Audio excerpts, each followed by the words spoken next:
All right, let's jump right in. We're going back, way back, to the very beginning, to a time of incredible danger, where a world-changing mission had to survive in the shadows. We're about to uncover the story of a secret school that would literally shape the course of history. You see, after the divine command came down, arise and warn, everything changed in an instant. For the Prophet Muhammad and his first followers, those quiet, calm days were completely gone. A new era had begun. And this one was filled with peril, a massive sense of purpose, and the huge task of delivering a message that would challenge every power structure of the day. So that raises a huge question, right? When you are a tiny, super vulnerable group with a revolutionary message, how do you even survive? How do you teach and train and grow your community when you're completely surrounded by hostility? Well, you can't just wing it. You need a plan. And more than anything, you need a sanctuary. And that brings us to the first part of their strategy.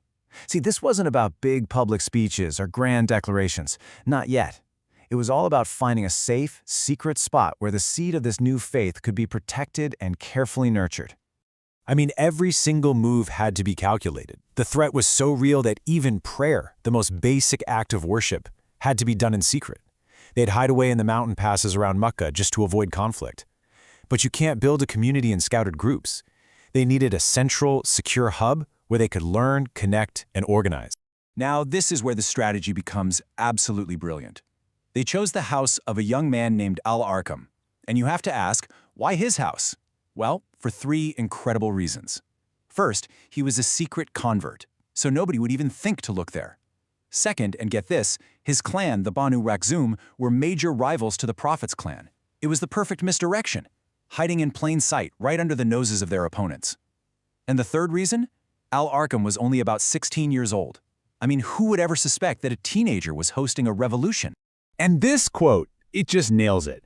This place was so much more than a hideout. It was an academy. It was the very first learning institution of this new faith, where the companions were being trained directly by the Prophet himself to become the leaders of the future. So we know where they met, but what about who was meeting there? I mean, who were these people gathering in secret? The makeup of this first community is just as critical to the story as the location itself. You know, there's a common idea that the first Muslims were all from the lowest rungs of society. You know, the weak, the poor, the enslaved.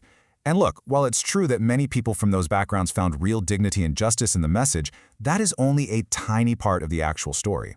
The reality was so much more powerful. What we see here is a coalition that crossed every single social line.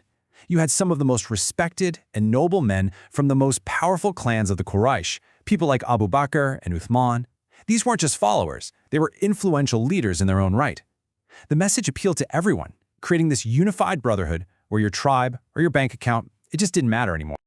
Okay, so we've got the place and we've got the people. But what exactly was being taught inside the house of Al-Arqam? What was this curriculum that so completely transformed every single person who walked through that door? The subject was one thing and one thing only, the Quran. But this was not some dry academic class. These were verses that had just been revealed, spoken by the Prophet, and, as the source puts it, poured directly into the souls of the listeners. They weren't just learning facts for a test. In every single verse, they were actively looking for guidance to apply to their own lives right then and there. You see, the whole point of this education was all about internal transformation. It was about tahara, or purification. What does that mean? It meant refining their character, cleaning their hearts, and basically aligning their entire being, their thoughts, their actions, their desires, with the divine message. It was deep spiritual training. And the result of all this training? It was a massive psychological shift. Their entire worldview got rewired. All the fears, the anxieties, the petty ambitions of this world, they just started to fade away, and they were replaced by this deep, unshakable hope for the eternal life to come and a powerful sense of awe for God. And you know, this wasn't a journey they took alone. This verse was like the bedrock of their community. It was a command: stick together, support each other, find strength in your shared purpose. The brotherhood that was forged inside Al-Arqam's house was absolutely essential for their survival and for their growth. So after all this intense, secret training, what was the outcome? What were the core qualities that were instilled in this first generation? Qualities that prepared them for the incredible trials that were just around the corner. Let's break it down. The first and maybe the most essential quality was patience, or sabr. They knew without a doubt that they were going to face persecution, hardship, and loss. So patience became their spiritual bedrock. It's what allowed them to endure everything thrown at them, to stay firm in their faith, and to just keep doing good no matter how high the cost. The second key virtue was sincerity.